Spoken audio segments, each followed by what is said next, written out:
world is full of transformations, like a caterpillar becoming a butterfly, or potatoes becoming chips, or potatoes becoming french fries, or potatoes becoming hash browns. The bottom line is change is inevitable, and potatoes are really versatile. Today I'm sharing 7 science fiction books that feature physical and mental transformations. Gnocchi. Potatoes can also become gnocchi. Change Agent by Daniel Suarez. In a future where gene editing of living people is possible, Interpol agent Kenneth Durand unwittingly gets an illegal genetic alteration, turning him physically into a criminal he once pursued. Fingers crossed that if this happened in real life, you'd at least transform into a hot felon, right? I mean, a good-looking mugshot can cover a whole host of sins. But anyhow, now Kenneth has accidentally become a fugitive who somehow has to get his identity back and navigate the criminal underworld to bring the perpetrator of this crime to justice. With identity serving as its main theme, Change Agent is a high-stakes techno-thriller that explores the ethical implications and what-if scenarios of genetic manipulation and walking a mile in another person's shoes. Another person's evil, unlawful shoes. Rollback by Robert J. Sawyer. Aliens send a radio message that's decoded by Dr. Sarah Halifax. Due to the distance, though, between the aliens' planet and Earth, it takes 38 years for the second message to arrive, and Sarah is now 87 years old. To give Sarah more time to solve this second message, a wealthy person offers her an extremely expensive and experimental rollback procedure that would make her young again. She's willing to try it, but only if her longtime husband, Don, is given the rollback procedure too. Hooray! Success! It works for Don! He's 25 again! But it doesn't work for Sarah. This transformation and unsuccessful transformation obviously throws a huge kink in their marriage, but it also means Sarah has less time to solve the alien message. This book is a great look at the nature of relationships, youth, and the impracticality of communication with aliens. We Are Legion, We Are Bob by Dennis E. Taylor. A man named Bob dies and becomes the bodiless consciousness and pilot of an interstellar probe. His mission is to replicate himself, to create more probes, and search for habitable planets while avoiding destruction at the hands of other AI probes that a couple of other countries have launched. But when he replicates himself, each new Bob is slightly different than the last one, creating a whole cast of characters. Some are really similar in personality to the original Bob, while others are almost nothing like him.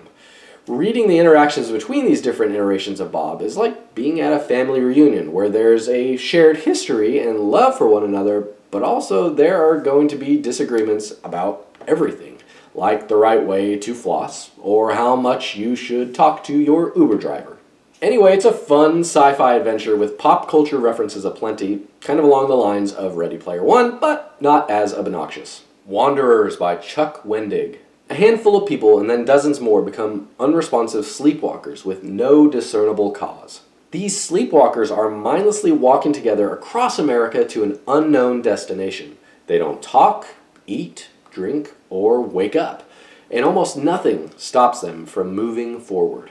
Some uninfected friends and family of the sleepwalkers walk and drive alongside the flock, protecting them from harm and leading to the group being called shepherds. Then more folks join the pilgrimage because they think the sleepwalkers have healing powers or are chosen for some special higher purpose, while others view them as a threat that needs to be eliminated. As a global epidemic sweeps across the world, the real mystery of the novel is how these sleepwalkers remain healthy, why that's the case, and if this transformation can be used to save the human race. Upgrade by Blake Crouch. Here's another book dealing with genetic engineering. After an explosion during a SWAT team raid, Logan Ramsey is infected with a virus. But the virus's intent isn't to make him sick. Logan's genome has been hacked, and he's basically turning into an unstoppable superhero. He's getting smarter and smarter at an ever-increasing pace. Think kind of along the lines of Bradley Cooper in the movie Limitless. But he's also becoming a cold, calculating machine rather than a human, a husband, a father. He's also the only one capable now of saving humankind from a dark future of genetic engineering. The only question is, has his own humanity been compromised? Has his newfound intelligence sapped him of empathy and love for others? It's not Blake Crouch's best by any means. Too much of the plot is telegraphed, and Logan lacks the flaws that make a first-rate character. but it's still a whirlwind thriller that provides action-packed imagination candy for your head. On a Pale Horse by Piers Anthony. Similar to Tim Allen in the Santa Claus movie, Zane stumbles into his new gig by accidentally killing Death, and now the job is his. Again, like Tim Allen, he's got to learn the ins and outs of his profession. But unlike Tim Allen, he's not bringing his son along or being forced to marry much too quickly, or dealing with Jack Frost trying to usurp his role. Really, when you think about it, Death kind of has it better than Santa. As he tries to wrap his head around his powers, Zane also has to ponder ethical dilemmas and try to understand destiny and the human condition. There's definitely some preachiness to it, with a thin veil over topics like euthanasia and obvious comments on politics and bureaucracy. Overall, though, it's a strange, interesting journey that's a matter of life and death. Flowers for Algernon by Daniel Keyes. In this classic sci-fi story from 1966, Charlie Gordon is a man with a really low IQ who undergoes a groundbreaking scientific procedure to boost his brain power. After an experiment on a mouse named Algernon successfully enhances the animal's intellect, Charlie is the first human test subject to see if the experiment will work on people as well. Like some of the other characters I've talked about in this video, Charlie gets smarter, becoming a genius and surpassing the intelligence of everybody around him. But how will this transformation impact his personality, his feelings, and his way of looking at the world? And what will happen if this experiment fails and he loses his newfound perspective? Like I said, this is a classic YA science fiction novel that's often read in middle or high school. If you didn't get the chance to read it though in those days, be sure to add it to your TBR list. And if you read it as a kid, you may want to reread it with fresh adult eyes. There you go, 7 science fiction books with characters who undergo some serious transformations, like potatoes turning into latkes. Remember to comment, like, and subscribe. Happy reading.